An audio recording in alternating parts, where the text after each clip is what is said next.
বিসমিল্লাহির রহমানির রহিম। প্রিয় ছাত্রছাত্রী, আসসালামু আলাইকুম। তোমাদের গত ক্লাসে আমি চিত্রটা বুঝাচ্ছিলাম, এর মাঝে দিয়ে আমার মোবাইলটা বন্ধ হয়ে যাওয়ার কারণে শেষ করতে পারি নাই। আমি বলেছিলাম যে এই চিত্রের মধ্যে অন্তত 50টা অবজেক্টিভ আছে। এই 50টা অবজেক্টিভ শুধুমাত্র এই চিত্র যদি বুঝতে পারো তাহলে সবগুলো অবজেক্টিভ সঠিক আনসার তুমি করতে পারবা। কিভাবে দেখো, এক নাম্বার, এটা হলো অসীম দূরত্বে ছিল। এক নাম্বারে বস্তু থাকলে এখানে বিম্বটা কোথায় হবে, সেটা হবে হচ্ছে প্রধান ফোকাসে। কোথায় হবে? প্রধান ফোকাসে। এরপরে এখান থেকে তুমি এক গোল করে সামনের দিকে আসবা, এটা এক গোল করে সামনের দিকে এগিয়ে যাবে। এইভাবে দেখা যাচ্ছে যে যদি 5 নাম্বার অবস্থানে তুমি বস্তুটা রাখো তাহলে বিম্ব হবে 5 নাম্বার, যেটা হচ্ছে অসীম দূরত্বে। ডান পাশে অসীম হইতে পারে, এই জায়গায় বাম পাশেও অসীম হতে পারে। যদি আমরা রশ্মি চিত্র আঁকি, অর্থাৎ একটা বস্তু দিয়ে তার রশ্মি চিত্র আঁকলে দেখা যায় যে 5 নাম্বার অবস্থানে অর্থাৎ প্রধান ফোকাসে যদি তুমি বস্তুটাকে স্থাপন করো তাহলে আলোক রশ্মি সমান্তরাল হয়ে যায়। এই সমান্তরাল আলোক রশ্মি ডান পাশেও মিলিত হইতে পারে, আবার বাম পাশেও মিলিত হইতে পারে। এর মধ্যে একটা অবস্থান হলো 6 নাম্বার অবস্থান। এই 6 নাম্বার অবস্থানের জন্য সব সময় অবাস্তব বিম্ব তৈরি হয়, যেটা হয় বাম পাশে। এইবার অবজেক্টিভ গুলো কিভাবে থাকবে সেটার জন্য আমি তোমাদের কিছু কথা বলে দেই। আলোক কেন্দ্র থেকে প্রধান ফোকাসের যে দূরত্ব, সেই দূরত্বটা হলো এফ। আলোক কেন্দ্র থেকে প্রধান ফোকাসের যে দূরত্ব সেটা হলো এফ। আলোক কেন্দ্র থেকে বক্রতার কেন্দ্রের যে দূরত্ব সেটা হলো আর। তাহলে যদি একটা বস্তু বক্রতার কেন্দ্রে অবস্থান করে তাহলে এই কথাটা একটু ঘুরিয়ে এইভাবে বলা যাইতে পারে, বস্তুটি লেন্স হতে আর দূরত্বে আছে। কত দূরত্বে আছে? আর দূরত্বে। যদি একটু অন্যভাবে বলতে চাই তাহলে বলা যায় বস্তুটি আলোক কেন্দ্র হতে বা লেন্স হতে 2f দূরত্বে আছে। আর দূরত্বে বলুক অথবা 2f দূরত্বে বলুক, দুইটাই হবে বক্রতার কেন্দ্রে। দুইটাই কোথায় হবে? বক্রতার কেন্দ্রে।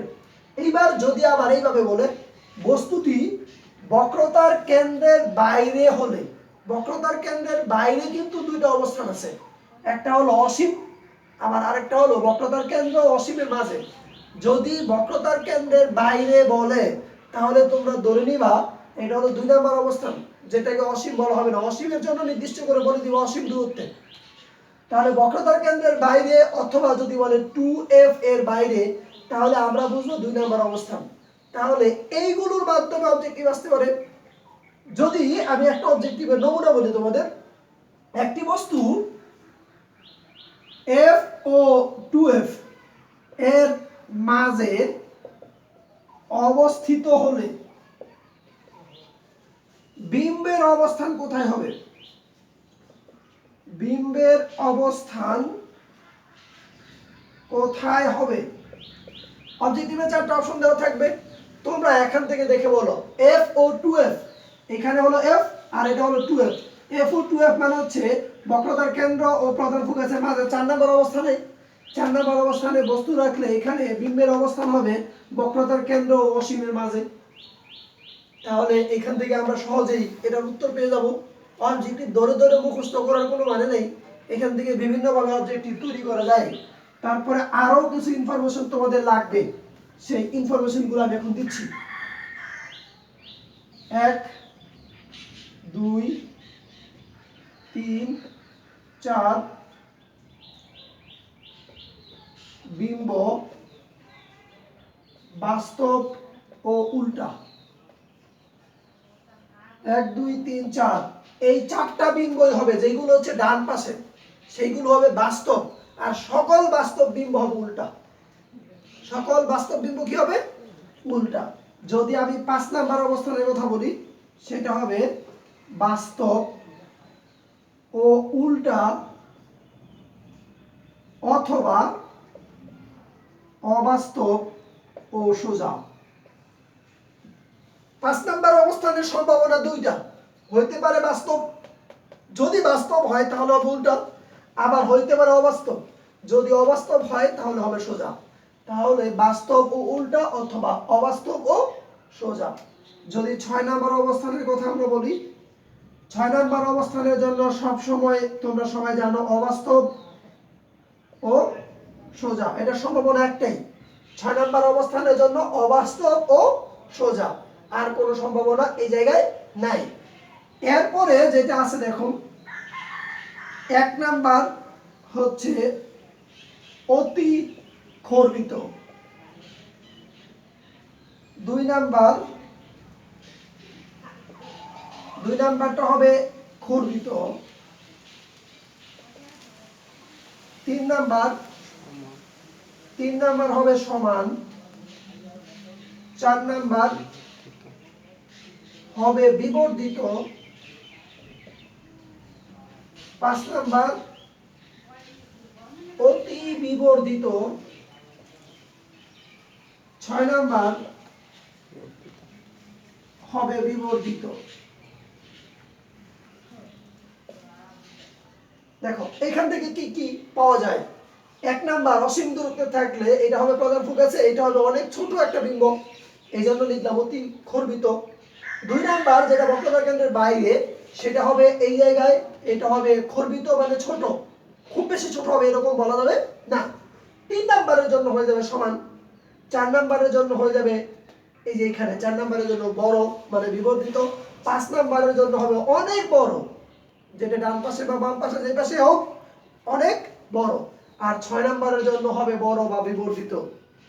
এইবার এখান থেকে আবার এইগুলোর পরেও আবার কি কি লেখা যায়, এখানে বলা যায় m এর মান 1 থেকে ছোট, খর্বিত মানে 1 থেকে ছোট, আবার m এর মান এখানে হবে 1 এর সমান, আবার এইগুলোর ক্ষেত্রে m এর মান হবে 1 থেকে বড়। তাহলে কত ভাবে এখান থেকে অবজেক্টিভ তৈরি করা যায়। যদি একটা গাইড পেপার আমরা দেখি বা গাইড দেখি, তাহলে সেই জায়গায় দেখা যাবে যে অসংখ্য অবজেক্টিভ এখান থেকে আছে। এতগুলো অবজেক্টিভ আমার মুখস্থ করার কোনো মানে নাই। এই চিত্রটা যদি আমরা বুঝতে পারি, তাহলে সবগুলো অবজেক্টিভে আমরা পারবো, আর সবগুলোর আনসার আমাদের সঠিক হবে। কিন্তু মুখস্থ করতে গেলে একটার মধ্যে আরেকটা প্যাচ লাগবে, কোনো দরকার নাই ওইরকম মুখস্থ করার। এখন আমরা যেটা যাব সেটা হচ্ছে সরল অনুবীক্ষণ যন্ত্রের বিবর্ধন।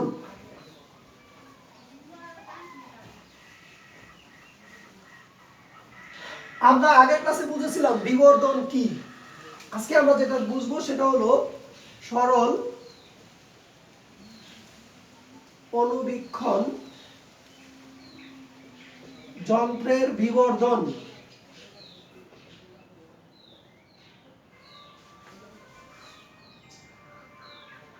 তোমরা সবাই চিত্রটা আঁকবা।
পি এটা হলো কিউ, এটাকে দিলাম আমরা পি প্রাইম, এটা হচ্ছে কিউ প্রাইম।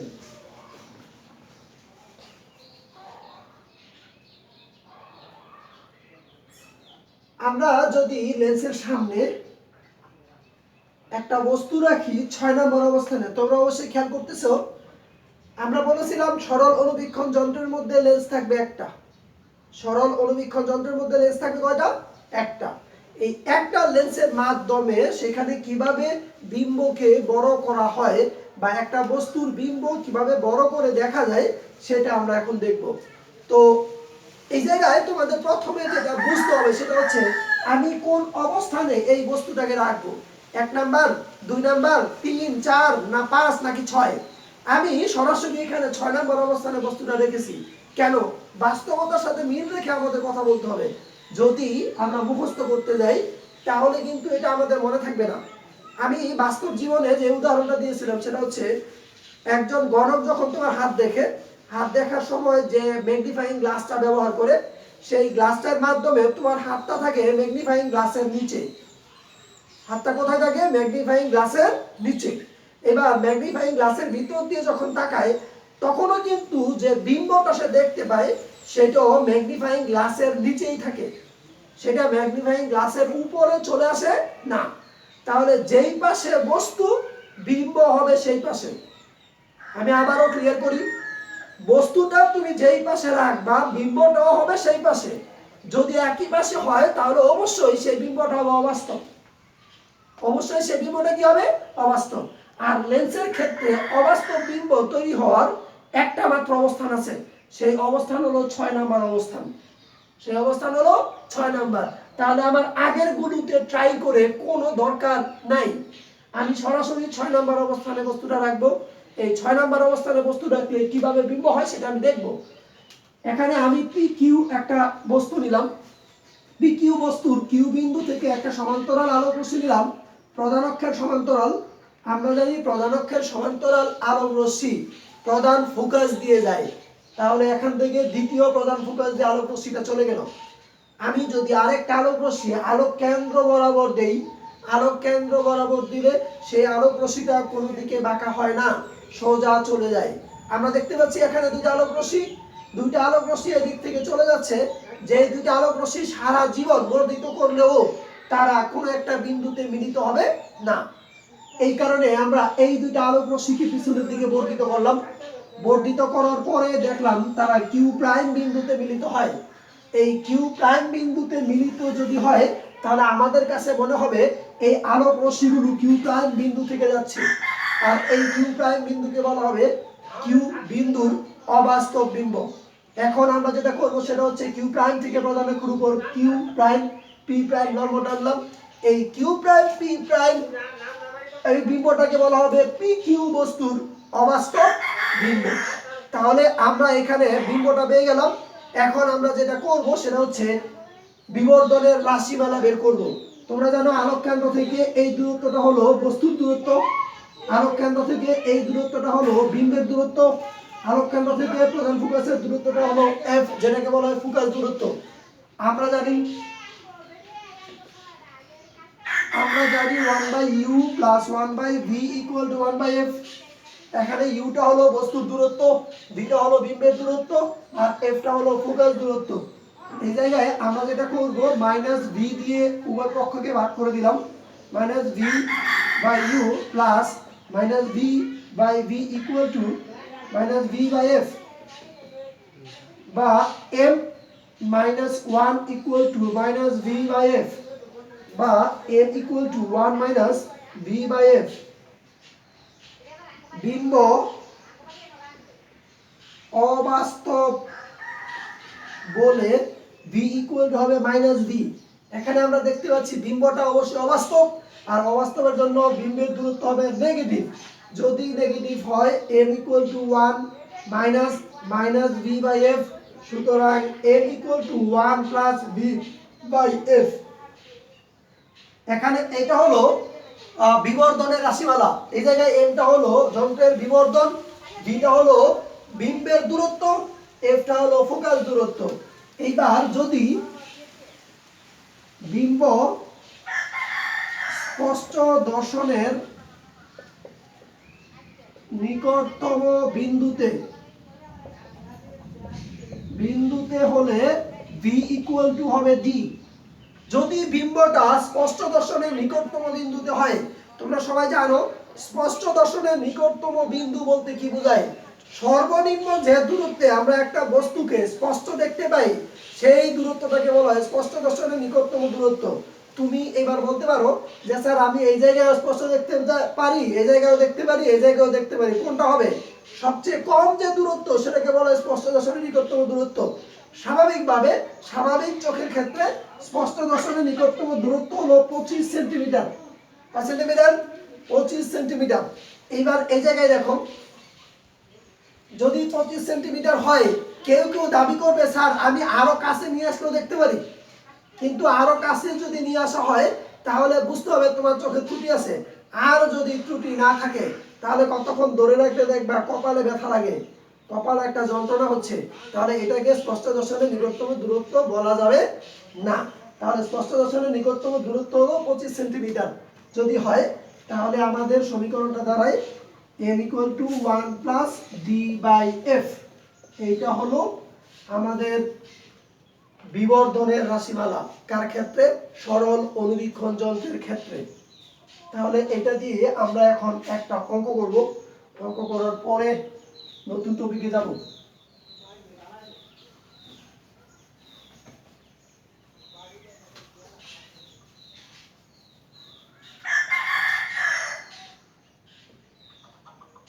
একটি সরল অনুবীক্ষণ যন্ত্রের ফোকাস দূরত্ব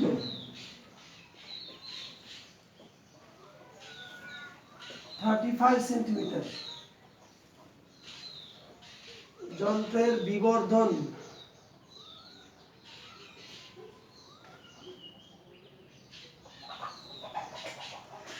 স্পষ্ট দর্শনের নিকটতম বিন্দুর ক্ষেত্রে বিবর্ধন নির্ণয় করো। তোমরা সবাই জানো অঙ্ক করার নিয়ম। এখানে কি দেওয়া আছে? সরল অনুবীক্ষণ যন্ত্রের ফোকাস দূরত্ব দেওয়া আছে। ফোকাস দূরত্ব হচ্ছে f = 35 সেন্টিমিটার। আর কি দেওয়া আছে? স্পষ্ট দর্শনের নিকটতম বিন্দু বলা আছে বলে আমরা ডাইরেক্ট লিখে দিব d = 25 সেন্টিমিটার। আমাদের এখানে বের করতে হবে বিবর্ধন m = what? আমরা জানি m = 1 + d/f। 1 + d এর মান হলো 25, f এর মান হলো 35। এই জায়গায় m এর মান যেটা বের হয় সেটা হচ্ছে 1.714। তাহলে এইখান থেকে তোমরা বলতে পারো বস্তুর বিবর্ধন কত হবে? বস্তুর বিবর্ধন হবে 1.714। তার মানে হচ্ছে বিম্বের দৈর্ঘ্য বস্তুর দৈর্ঘ্যের এত গুণ হবে। তার মানে বিম্বটা হবে বড় বা বিবর্ধিত, বিম্বটা হবে বড় বা বিবর্ধিত। একই রকম একটা অঙ্ক তোমরা এক্সাম্পল নাও।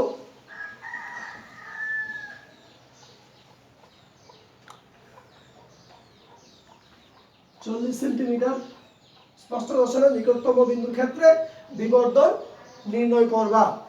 বাইরে অনেক বেশি সাউন্ড থাকার কারণে আমি ক্লাসটা সংক্ষেপে শেষ করছি। সবাই ভালো থাকবা। আল্লাহ হাফেজ।